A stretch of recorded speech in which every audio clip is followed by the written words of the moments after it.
Hello, and welcome to another episode of the Skiing is Believing podcast brought to you by Ski Racing Media. This week, slightly different from the usual interview in the summer series, we're going to review the races that have been happening down in the Southern Hemisphere that we've got to update you from so far, with races in New Zealand and Chile coming this week. We've also got a chat with one of the Norwegians that has been successful in Coronet Peak a little later on. But Alan, how you doing? I'm good, thank you. We've got racing to talk about again. Yeah, we're getting there, aren't we? We're getting there. Yeah, it seems a long way off yet, but we're gradually getting closer and closer. Not too long now at all. But we will start with the first of the National Championship events from Coronet Peak, Queenstown, New Zealand, where conditions were absolutely horrendous on Monday morning.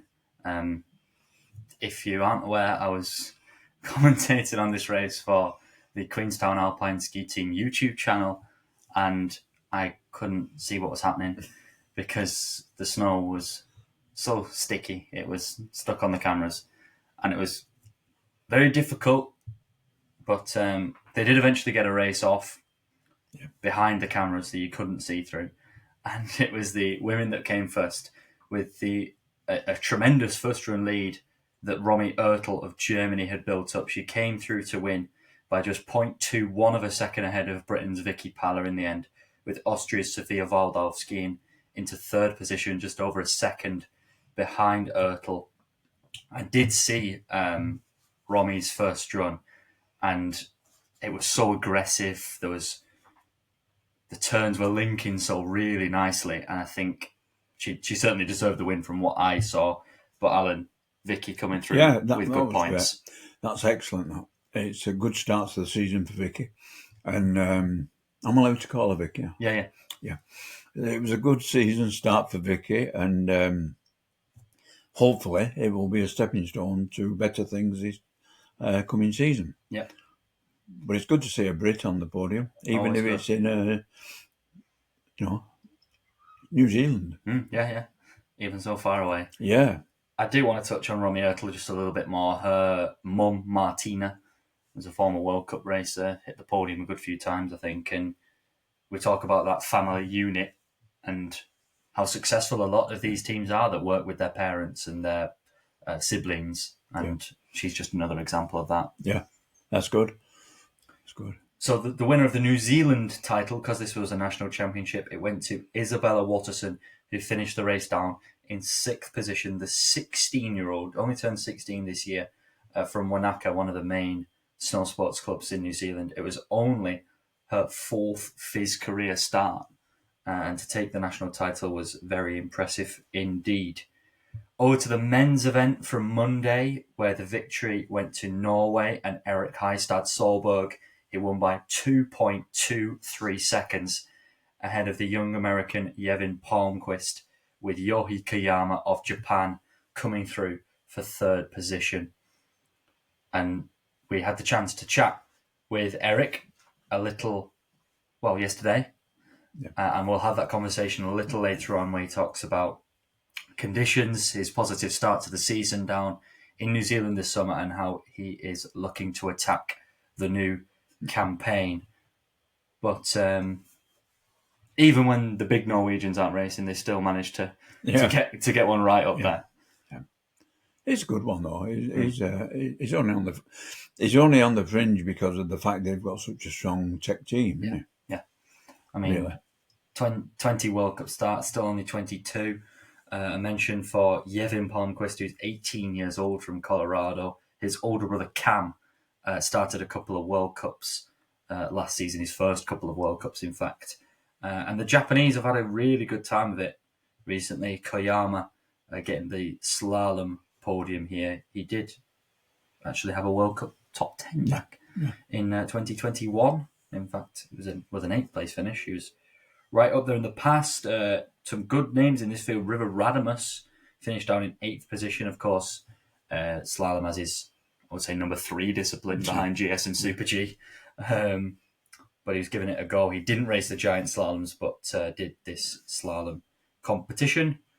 And as Eirik says, a lot of the top 10 from the first run actually skied out in the second in those difficult conditions. The likes of Dilling, Lane, his compatriot Braken, Palmquist, the older Palmquist, who were all in the second run and in contention until they skied out in the second. Yeah.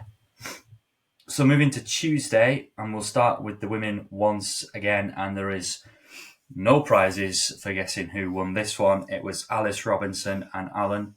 It was by a grand total of 4.64 seconds. Yeah, it's nowhere near she's way out in front, isn't she? Yeah. But you would expect it with all her experience, although she's still a tender age. 23. Yeah, but she's still very good. I mean, she's been on the scene so long, hasn't she? Yeah. I saw that she took her first title in New Zealand 8 years ago. Yeah. 2017. I think she was the year she turned 16. She was already winning national titles. Yeah. And not too long after she won a World Cup. World Cup, yeah. So it was Phoebe Hearden of Australia who finished second with a fellow New Zealander, Alaska Speedy. It's a good name, that. I like that name, yeah. 16-year-old New Zealander. Came through for third. But for some of these girls, it'd be like, some of them starting their very first FIS races, I've just been in a race with Alice Robinson. Yeah. Like, that is an accomplishment, a good achievement. So, are you at all reading into that margin of victory and potentially thinking, GS Globe, I think it's with Brignone potentially out of the early season contention? I think it might be a bit premature to think that way, but having said that, she's definitely going to be a contender. But you know my feelings on this, really, and that is there are other people about who I think will challenge. I mean, I picked her for the GS title last year. Yeah, I know. She only missed by 60 points. And this was her first race since the disappointment of the first run DNF in Sun Valley, where Brignone took the title away from her. I think a lot of it depends on the mentality of whether they're looking at the Olympics as being the be-all and end-all. Yeah. Yeah, and for someone like her, New Zealander, they've never had an Olympic champion. That'd be great. That'd be great. And she's certainly capable. Oh, yeah. But so are many others. Yeah. Let's move on to the men's national championship giant slalom. This was Tuesday morning. Oh, this was fun. This first run was amazing. Yeah. And it was so close, and that made it so interesting. I think there was a second between the top 9, top 8. Yeah. And obviously, having seen Robinson win the first run, she won the first run by a good way, nearly 2 seconds, and then increase on that. It was nice to see a tight-up field. It was Patrick Kenny with the first run lead, and it was set up. Adam Jampa had led at one point, as Ian Nelson had led at one point. They were the top 3 from the first run. And it was Nelson who, in fact, came through for the victory, 0.21 ahead of his returning teammate, Patrick Kenny. I would say returning because he was with Team Global and now he's back with the US. He's technically in the B team, but there isn't much of a World Cup GS team on the men's side because I think it would just be River Radamus. Yeah. So he is in that top training group, and it was great to see. Andreas Jampa just pips his brother to third position to get Slovakia on the podium. He was 0.77 shy of Nelson's time and just 11 hundredths quicker than his older brother. Yeah, he's brilliant, though. I'm just looking forward to seeing the Zampa boys on the World Cup. Yeah. 3 in the top 30. That would be brilliant. I think that's their dream, isn't it? I think it is, yeah. Certainly 3 in the Olympic Games. They'll be looking to get them right in there. There was actually 3 of them in the top 13 in this race. Yeah. Andreas 3rd, Adam 4th, and Teo 13th, which was fantastic to see. And also a shout out for Jacob Dillon, who's just transferred to Team Global Racing. And he finished the day in 5th with Kato and Wakatsuki equal 6th, both of Japan. Then Santa Croce, another new member of Team Global, Francesco, Italian heritage, but skis for the US. Then the Austrians, Christoph Meisel and Lucas Gasser, seeing out the top 10. That second run was set by Team Global's head coach, Paul Epstein. Anything more to add on that one, Al? I don't think so, no. I think you've covered it pretty well there. In fact, Nelson is an interesting one because he has these really good... He has really good periods, and then he'll pick up an injury or have a bad day, and I feel like he's a confident skier. Yeah. Which you don't talk about all that often with skiers. No. But you can see going back, he was World Junior Champion in 2022, I believe. He's out of Buck Hill, where they've had so many successful skiers. We mentioned Eirik Saylor's passing a few weeks ago. He's also contributed to Nelson's career. And I mean, his points are very good. His NORAM results are still very consistent and been NORAM champion a few times, but he's never quite made that leap, has he? No. So it'd be nice to see him able to do that. He's never scored a World Cup point. It is quite a big leap, though, isn't it? Oh, yeah. To World Cup. I thought he made a second run. Yeah, second run DNF in Aspen in 2024 in a GS. So, yeah. But I'd love to see another American break onto the scene. As for Wednesday, this was a rescheduled New Zealand Cup Giant Slalom from Mount Hutt, one of the other premier New Zealand resorts. And we'll start with the women once again, where Robinson got the win only by 3.08 seconds this time, ahead of the returning Norwegian Helene Økhem Øverland, with Sofia Valdal skiing into third for Austria, just over 3.5 seconds down. Quite convincing, though. Yeah. I'll probably pick her for the Globe again. And I think I stuck my neck out around this time of year last season. Yeah, you did. But then I think without Brignone, she is technically the number one from last year. From last year, yeah. And I do always think she carries the slightest of advantages to have that race practice in September. Yeah. And all right, of course, all of the races in the world right now are down in New Zealand or on the glacier or in South America, putting in hard training. Yeah. But not to the quite same extent of having that winning feeling. And she's on the momentum now, isn't she? And I don't think there's been too many times where she's been winning by such margins in New Zealand. No. Then again, you can look at the start field and say, there's certainly that capability to win by these margins. But there's been times in New Zealand champs gone by where she skied out and felt the pressure a bit more. Yeah, and it is different in the World Cup because of the fact that there are so many other good ones who are going to push her. Yeah. So she can't sort of just, I wouldn't say take it easy, but she can't clear her head thinking all I need to do is get there and have one. Because it won't work like that in the World Cup. So this was yesterday, as we record here on Thursday afternoon, yesterday's men's GS in the New Zealand Cup, first New Zealand Cup events from Coronet Peak. There is more to come. The schedule has been restructured, and we'll come to that in just a moment. But it was Japan who got the victory in the GS. Seigo Kato, who I always saw as a slalom guy. Yeah. But then I looked, he scored World Cup GS points in Schladming a couple of seasons ago, and he won by just over half a second ahead of Andreas Jampa for his second podium in a matter of days. They've always been so good of the Jampas down in New Zealand, and Andreas now sits fifth in the overall New Zealand Cup standings for this summer, with Christian Borgnice again continuing his form for Denmark, 0.85 off the pace in third position. And another one who's had great success this season. He leads the GS standings for the New Zealand Cup this week. His Team Global teammate, Andrei Zhirkarov of Lithuania, skied into fourth with both the jumpers in the top five again. Adam in fifth, PK sixth, and Solberg seventh. Also a shout out for another global member, George Steffi of the USA, who this week has been racing in his first events since April 2024.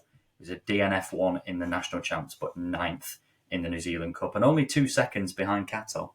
Was not that far off at all. So I think that was worth mentioning. Mm-hmm. No New Zealanders in the top 28th was the highest for the New Zealanders. Oh, right. Sam Hadley. Of course, this is a New Zealand Cup event. In the National Championship race, they had Toby Jackson in 16th, so he's the National Giant Slalom champion. Are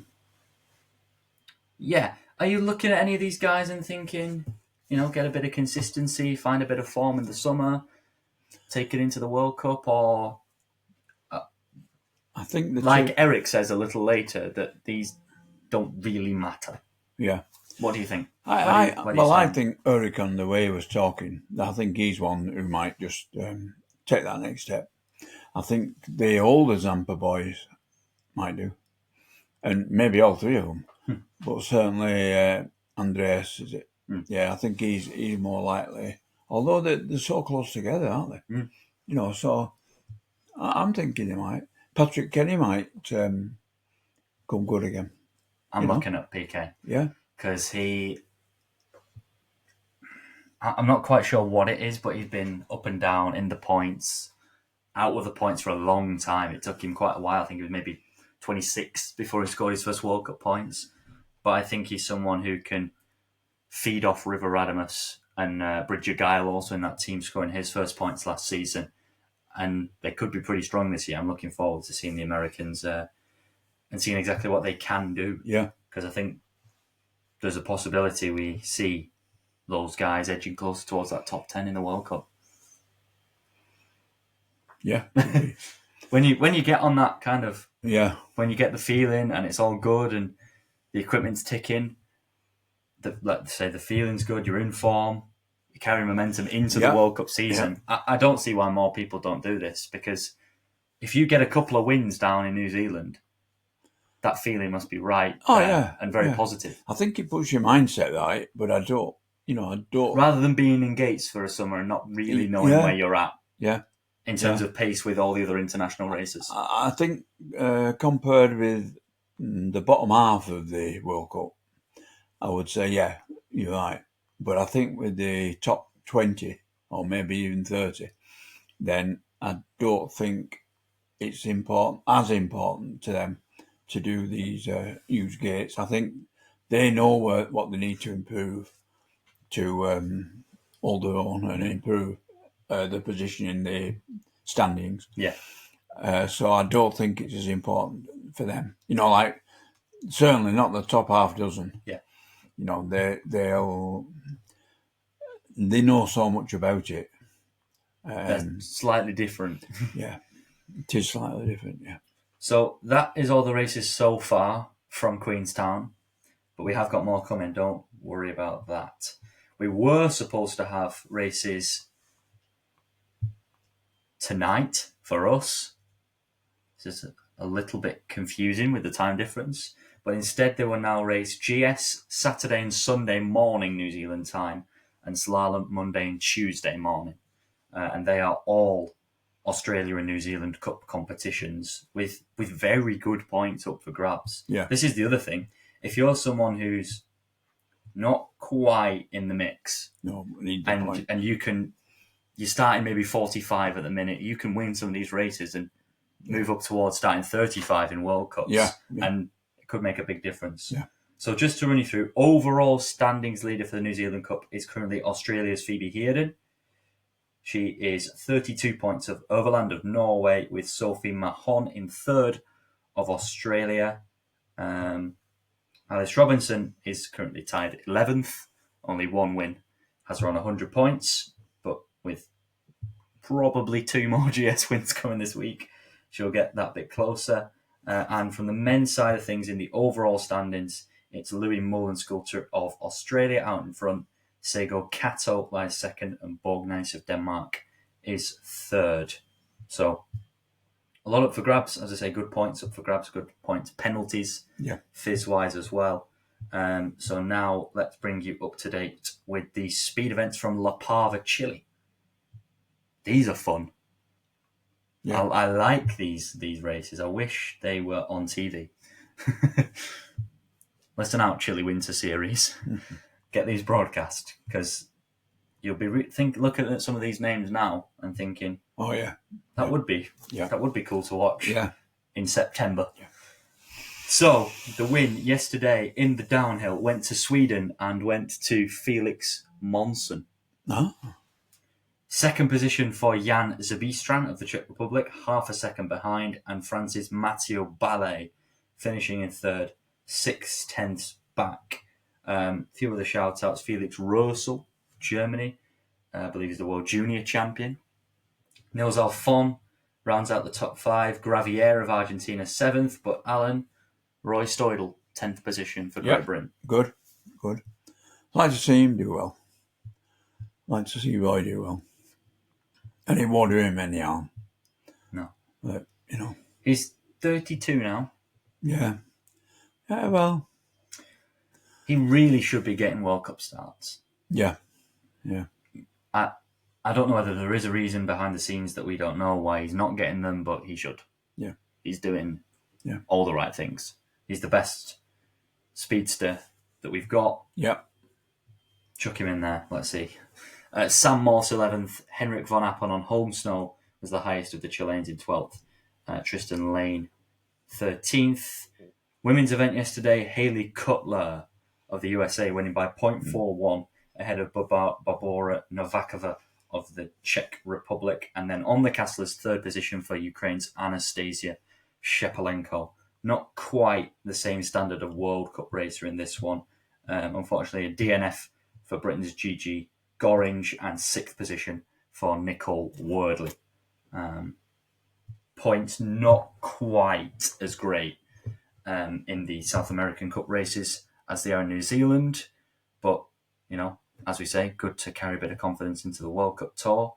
And as we speak, the women's event has just concluded for today, with Cutler getting her second victory, 0.85 again ahead of Novakova of Czechia, and third position for Gigi Gorringe. All right. 1.67 seconds behind Cutler, but good to see another Brit climbing onto the podium this summer. That's not bad. 1.67 is not too bad. She was only 800th behind at the first sector. Yeah. Confidence to take. The men's downhill today hasn't yet started, or is just about to start, so we won't be able to bring you that one, unfortunately. They are all of the results to bring you up to date from New Zealand and from Chile. We'll have another one of these episodes at some point to round up those 4 New Zealand Cup events and the rest of the South American Cup to bring you up to speed. But now, let's transfer over to our chat we had last night with the bright Norwegian Eirik Hystad Solberg after his national championship slalom winning Coronet Peak on Monday. We'll be back the other side of this to round things up.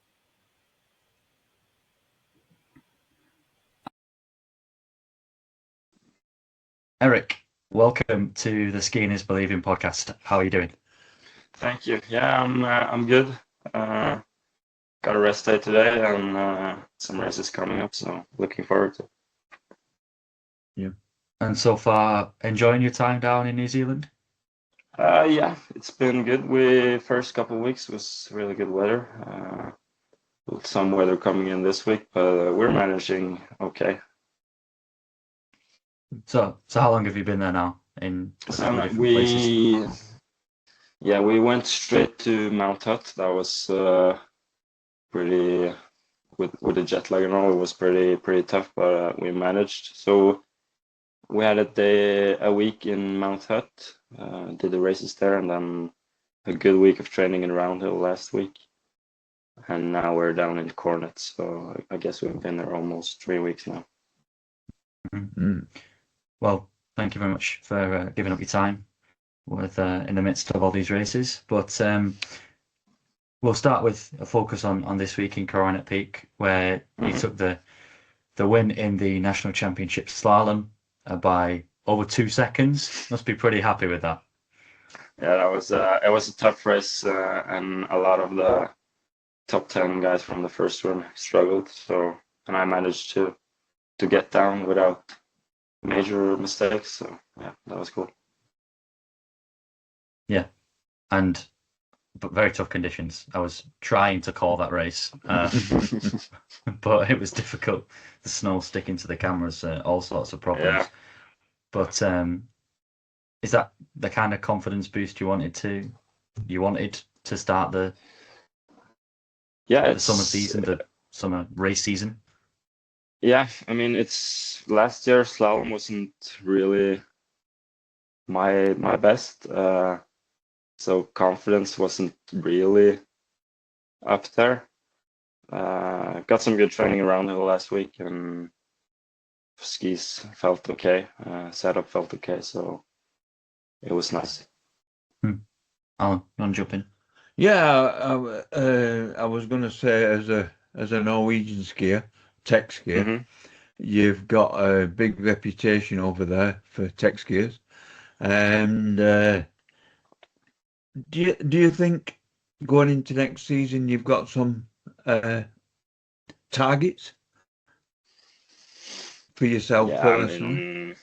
I mean, obviously getting into the top 30 start list would be great, but really just taking it race after race and trying to get my skiing that I do on training and repeat it on the races. That's kind of the main goal.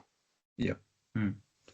And having started the last World Cup season promisingly with the point score in Levy, I'm sure that was something you were looking to build on. So are you using these races as kind of that strong start to take into the World Cup season when it comes around in November? Yeah, so I mean, first of all, it's possible to score some points, get the bib a little lower, which would be great for the slaloms because it's really tough from coming from behind. There's a lot of guys that skis good. So yeah, the race the slalom race in tough conditions, which is quite relevant for the World Cup. And I think it'll be nice to come in strong. Yeah, I'd like to touch on your GS as well. It was the first run DNF in the national champs, but then a 7th place finish yesterday in the first New Zealand Cup down there. So looking to hit somewhere higher, I'm sure, in the ones coming up in the next few days. Yeah, just trying to build it day by day. We hadn't had that many GS days down here, so it's kind of trying to hit the right spots and trying to get some good skiing. So we'll see. I'll go for it. And where do you stand on GS as a whole, not taking away from these races? Where do you feel it's at as a discipline for yourself? I mean, GS is more. I feel like my top level is more based on conditions. I feel like I'm really good on the ice. Lacking a little on the softer stuff and those things. But that's what we're working on down here. So yeah. Yeah, because the Norwegian team's so strong, do you find that is an added pressure or an added incentive to improve? Yeah, I mean, in training, everyone is really good, and the level is so high on everyone that anyone can have a good day on training. So we're kind of pushing each other day after day, which is cool, and also just seeing different approaches on each training day and what the guys are doing in each section and stuff, which is a nice asset. Yeah, good. And you've been, you and Theodore have been the two Norwegians on the start list in these races, and to have someone, world junior slalom champion, do you think there's a good? I know there's a good crop of young Norwegians coming through, yourself included, and like Alan says, it must be great to be a part of that. Yeah, really, and also like we're so many guys, so I feel like in any given race, there's always one of us doing good. So That's cool. Yeah. So just jumping back to New Zealand briefly, have you got any goals for the 4 New Zealand Cup races coming Friday through to Monday? I guess trying to score points, trying to let it go. Just don't care about doing mistakes and stuff, and just try to hammer a good run, and then it doesn't really matter if you DNF down here or not. So that's a nice thing. Bit of the pressure's off, is it? Yeah. It's interesting, really, because we talk so often about in a World Cup finding the finish and then seeing how close you are to the 30, but that mindset has kind of shifted for these races, and it's interesting with a lot of the guys in your position who are just there with the team. There's a race on, let's go and do it, see how we do. Is that the kind of situation, or is there a good points penalty, a good points penalty up for grabs as a Continental Cup? Yeah, there is a good point penalty to get, but honestly, that's if it's a tight race, there's maybe 2-3 guys that are scoring points, so a 10th place isn't really that interesting, so I feel like everyone's just hammering and trying to get a little lucky without mistakes. Makes it a bit more interesting for us watching, because everyone's just going full gas. Yeah. And do you see this result as something you can build on, as that win, and by such a margin giving you a confidence boost, or you just take it as it comes? Yeah, for me, I've struggled a little past years in like ruts and tough conditions in slalom, so that certainly brings some confidence, especially when you're starting with 40 plus in the World Cups. It's gonna be rough. So yeah. Well, thank you very much for your time. I appreciate giving up your time, and all the best with the races coming up the next week, and hopefully see you in Levy. Yeah, thank you. We'll see you. Thank you very much, and good luck to you and all your team. Who was one of my favourites, of course. One of his favourites. Thank you. Okay. Bye. Thank you. Okay, thank you. Bye-bye. Alan, final word then. Yeah, final word is speaking to Eirik. It's always good to speak to someone who's actually there, who's actually taking part. And, you can listen to me and you talk. You can watch it on telly, but to actually speak and listen to someone who's actually taking part is a bonus. And it makes it more realistic, I think. Yeah, absolutely. And I hope that's sort of more beneficial for listeners rather than us reading out results and giving our thoughts as well. Someone who's on the ground and someone who actually got a big win the other day. And of course they'll verify what we're saying about conditions, etc. and etc. So it's good. It's very good. Yep. So thank you very much to Eirik for his time the other day. Thank you very much to Ski Racing Media for their continued support throughout the summer series. And as we say, we'll be back a little later in the week for another interview, for another summary, and all that you need to keep you up to date in this final 6-7 weeks before we get into the nitty-gritty of the season. If you do want to tune in, I'll be commentating again on the New Zealand Cup events from Coronet Peak, Queenstown this week over on the YouTube channel, so I can stick a link in the episode description if you want to go and check that out. That will be tomorrow night, fingers crossed, for the next GS there. But for now, Alan, all that's left to say is... Ski you later. Ski you later.